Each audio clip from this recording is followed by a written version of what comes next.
A few moments later.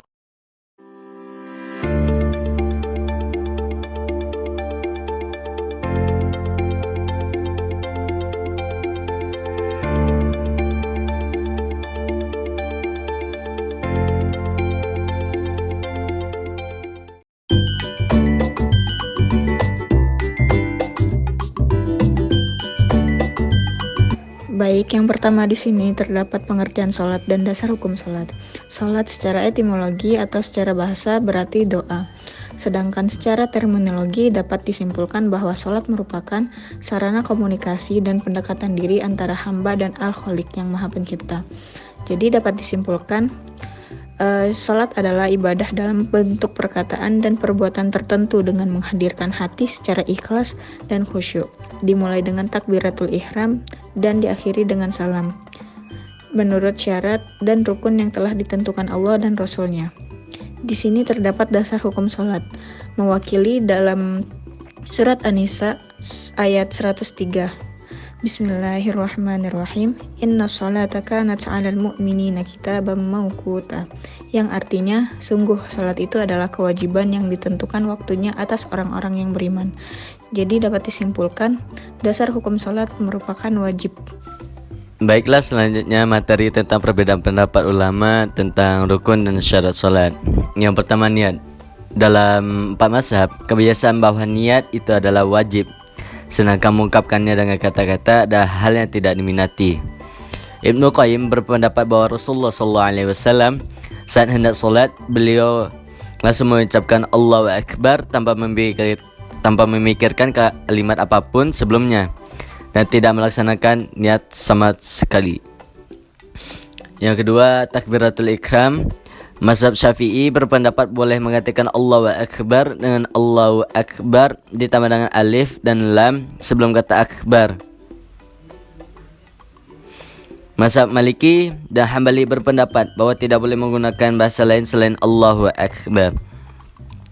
Lantas bagaimana dengan mazhab Hanafi berpendapat bahwa boleh dengan kata-kata lain yang sesuai atau sama artinya dengan kata-kata tersebut, seperti Allah Al-Azam dan Allahu Al-Ajal.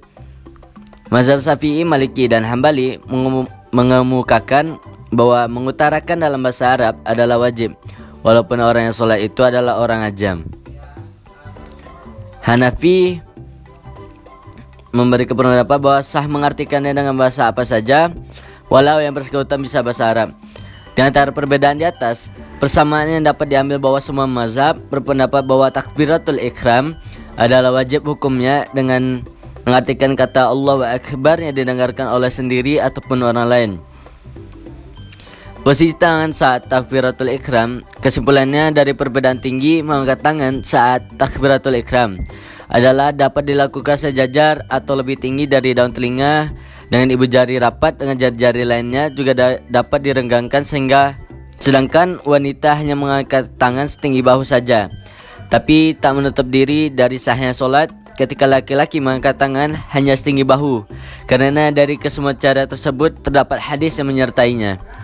Pada saat solat setelah takbiratul ikram, tangan dapat diletakkan di bawah pusat dan di antara pusat dan dada. Namun tidak ada satu mazhab yang meletakkan tangan di dada kecuali bagi wanita. Yang ketiga, berdiri bagi yang mampu. Semua mazhab berpendapat bahwa berdiri adalah hal wajib bila tidak mampu berdiri, maka ia duduk, dan jika tidak ia mampu duduk, maka ia dapat melakukan dengan cara berbaring dengan menghadapkan badan ke arah kiblat. Semua ulama mazhab selain Hanafi berpendapat bahwa jika tidak dapat duduk, maka solat dilaksanakan dengan tidur, terlentang dengan kaki menghadap kiblat. Yang keempat, bacaan Al-Fatihah. Bacaan Al-Fatihah terdapat perbedaan yang cukup signifikan di antara empat mazhab. Mazhab Hanafi berpendapat bahwa membaca Al-Fatihah dalam solat fardu itu tidak diharuskan dan membaca bacaan apa saja dari Al-Quran itu boleh. Mazhab Hanafi juga berpendapat bahwa tidak perlu membaca basmalah karena ia tidak termasuk bagian dari surat dan boleh dijual secara keras atau pelan, boleh didengarkan sendiri maupun mendengarkan orang lain. Mazhab Syafi'i sendiri berpendapat bahwa mazhab Hanafi Mazhab Syafi'i membuat baca Al-Fatihah setiap rakaat baik dalam solat wajib maupun solat sunnah, dan basmalah merupakan bagian dari solat. Al-Fatihah dijaharkan pada 2 rakaat pertama pada solat subuh, maghrib, isya. Rakaat selebihnya dengan suara pelan. Sedangkan mazhab Maliki hampir sama dengan mazhab Syafi'i yang membuat semua baca Al-Fatihah disertai di setiap rakaat, baik itu salat wajib maupun salat sunnah. Perbedaannya ialah dalam hal membaca basmalah. Maliki berpendapat bahwa basmalah tidak termasuk dalam surah dan disunahkan untuk ditinggalkan. Lantas bagaimana dengan mazhab Hambali? Wajib membaca surah Al-Fatihah, namun basmalah merupakan bagian dari surah tetapi harus dibaca dengan pelan.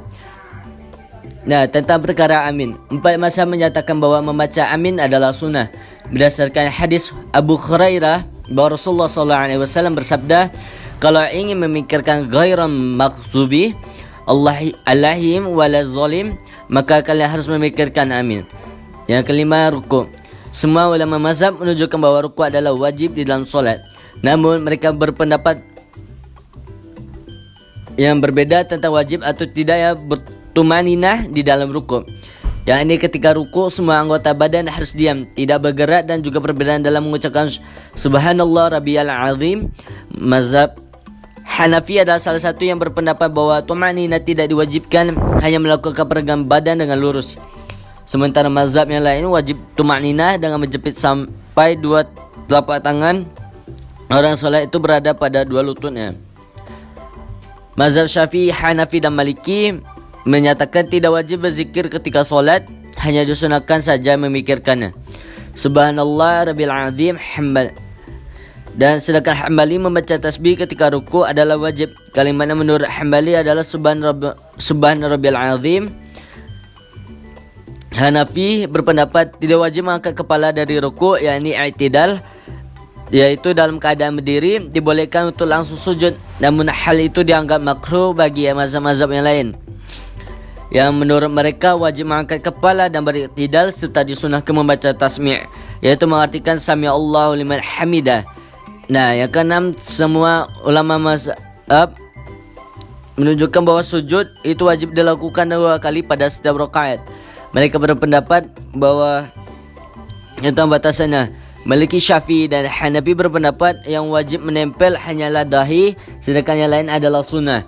Yang 7, perkara tahiyat. Tahiyat itu sendiri terbagi menjadi 2, yaitu awal dan akhir, yang dilakukan pada rakaat kedua dan rakaat ketiga atau keempat. Hambali berpendapat tahiyat pertama itu wajib, sedangkan mazhab-mazhab lain berpendapat hanyalah sunnah. Syafi'i dan Hambali berkata tahiyat terakhir adalah wajib. Maliki dan Hanafi berpendapat hanya sunnah bukan wajib. Yang kedelapan, mengucapkan salam. Syafi'i, Maliki dan Hambali berpendapat mengartikan salam adalah wajib, sedangkan Hanafi tidak wajib. Menurut 4 mazhab kalimat sama, yaitu assalamualaikum warahmatullah. Sedangkan Hambali wajib mengucapkan salam 2 kali, sedangkan yang lain hanya mengucapkan 1 kali saja yang wajib. Materi selanjutnya yaitu tujuan dan hikmah sholat. Tujuan sholat memberikan ketentraman dan mendamaikan serta menjadikan seseorang merasakan kenikmatan hakiki yang tidak akan ia dapati selain daripadanya. Selain itu, sholat juga memiliki kemampuan mengurangi kecemasan karena terdapat 5 unsur di dalamnya, yaitu yang pertama, meditasi atau doa yang teratur minimal 5 kali sehari. Yang kedua, relaksasi melalui gerakan-gerakan sholat. Yang ketiga, hetero atau sugesti dalam bacaan sholat. Yang keempat, grup terapi dalam sholat berjamaah atau bahkan dalam sholat sendirian pun minimal ada aku dan Allah. Yang kelima, hidroterapi dalam mandi junub atau wudhu sebelum sholat. Selanjutnya, hikmah sholat. Sholat mengandung sejumlah nilai positif yang sangat tinggi, baik dari tinjauan aspek agama maupun dari aspek pendidikan, baik secara pribadi maupun sosial. Adapun beberapa hikmah sholat antara lain, nilai positif sholat dari aspek moral. Yang pertama, sholat merupakan benteng hidup kita agar jangan sampai terjerumus ke dalam perbuatan keji dan mungkar. Yang kedua, akan selalu merasa dekat kepada Allah dan segala sesuatu yang dilakukan hanyalah karena Allah dan hanya untuk mendapatkan ridho dari Allah. Yang ketiga, membersihkan jiwa dari sifat-sifat yang buruk berupa dosa-dosa kecil sedangkan berupa dosa besar akan terhapus hanya dengan bertaubat kepada Allah. Yang keempat, mendidik jiwa kita agar terhindar dari sifat-sifat takabur, sombong, tinggi hati, dan sebagainya, serta mengarahkan kita agar selalu tawakal dan berserah diri kepada Allah. Yang kelima, membentuk pribadi yang sabar, terutama jika tertimpa musibah. Yang keenam, tercipta suasana hati yang tentram, dan yang terakhir, membentuk pribadi yang disiplin. Berikutnya ada nilai positif sholat dari aspek agama.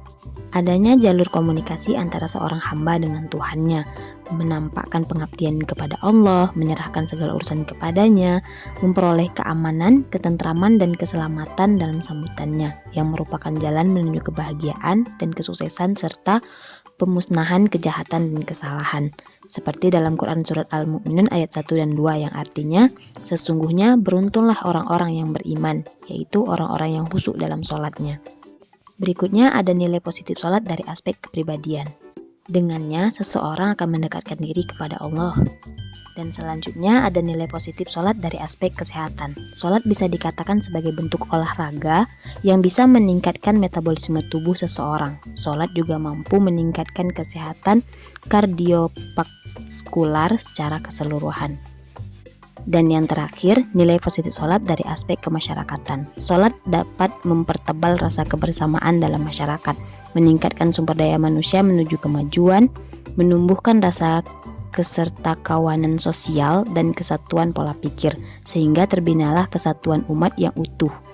Ibarat satu tubuh yang apabila sebagian anggotanya menderita sakit, maka seluruh tubuh itu akan merasakannya, sehingga sulit tidur dan tubuh menjadi panas demam. Baiklah, selanjutnya saya akan menjelaskan praktek tata cara sholat dan tata cara sholat berjamaah. Yang pertama yaitu tata cara sholat, di mana berdiri tegak membaca niat. Sebelum takbiratul ihram, kita berdiri menghadap kiblat sambil mengukuhkan niat di dalam hati untuk melakukan sholat karena Allah Subhanahu wa Ta'ala. Selanjutnya yaitu takbiratul ihram, di mana kedua tangan diangkat sejajar dengan bahu, yaitu dengan mengucapkan takbir Allahu Akbar. Selanjutnya yaitu bersedekap. Setelah mengucapkan Allahu Akbar, dilanjutkan dengan meletakkan telapak tangan kanan di atas punggung telapak tangan kiri dan keduanya tepat di atas dada. Kemudian membaca doa iftitah dan surah Al-Fatihah beserta doa lainnya.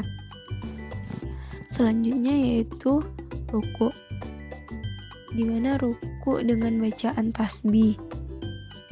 Setelah itu i'tidal yaitu berdiri tegak dari ruku secara mengangkat kedua belah tangan seperti ketika takbiratul ihram.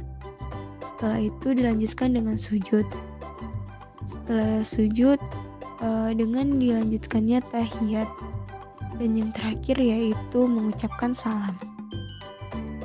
Selanjutnya yaitu praktek tata cara sholat berjamaah. Yang pertama, di mana pada barisan sholat atau shaf di belakang imam diisi oleh jemaah laki-laki, sedangkan jemaah perempuan berada di belakangnya. Yang kedua yaitu membaca niat sholat sebagai imam atau makmum. Yang ketiga, makmum harus mengikuti gerakan imam dan tidak boleh mendahului gerakan imam. Yang keempat yaitu imam dan makmum berada dalam satu masjid atau tempat yang sama. Dan yang kelima yaitu di dalam melaksanakan sholat berjamaah, seorang imam membaca bacaan sholat.